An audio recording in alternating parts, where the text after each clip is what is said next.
Hello everyone and welcome back to my channel Edmar Mindaros, and for today's quick tutorial, and I'm going to show you guys on how to turn off or disable OneDrive's on this day memory notifications. Kung paano ba natin ito i-fix, and without further ado, and let's go ahead. So all you have to do is to open up on the search menu, and then dito sa search for apps, kailangan mo nang i-type dito yung registry editor.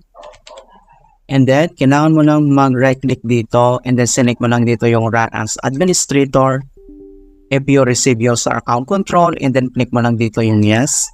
So, before you proceed in the registry, I would suggest you to create a backup file. So, if anything go wrong, you could easily restart it back. In order to create a backup, it's very simple. All you have to do is to select yung file dito sa taas, click mo lang yan. And then, select mo lang dito yung export. And then pop up tong export registry file.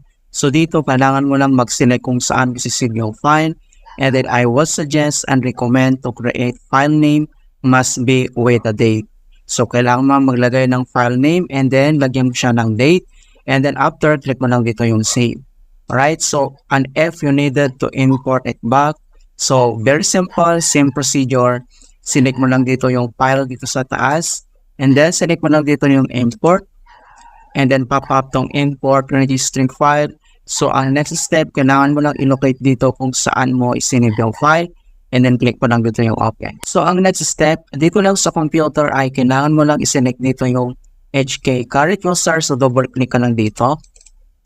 And then dito sa HK current user, ang next step ay kailangan mo lang i-select dito yung software. Double click ulit dito. And then dito sa software, ang next step ay i-locate natin yung Microsoft. So dito sa Microsoft, double click ulit. And then dito sa Microsoft, ang next step ay i-locate natin yung OneDrive. Okay? So dito sa OneDrive, double click ulit. And then dito sa OneDrive, ang next step ay i-select lang natin dito yung accounts. And then dito sa accounts ay kailangan mo lang i-select nito yung personal. Okay? So click mo lang tong personal. And then dito lang sa blank space area, so kailangan mo lang mag-right click dito. And then select mo lang dito yung new. And then dito sa key, select mo lang dito yung DWORD 32-bit value. And then dito sa new value ay kailangan lang natin i-rename yan.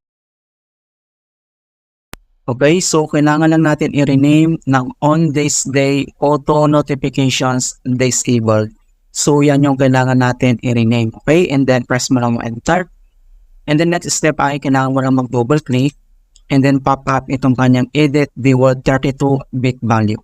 So dito sa value name, double check mo lang. And then dapat nakalagay yung on this day photo notifications disabled. And then dito sa value data, itong 0 ay i-change natin yan into number 1. And then dito sa base, kailangan nakaselect dito yung hexadecimal. And then click mo lang dito yung OK. And then next step ay close lang natin to. And then dito lang sa start menu at kailangan lang natin mag-restart. Okay, so click mo lang yan.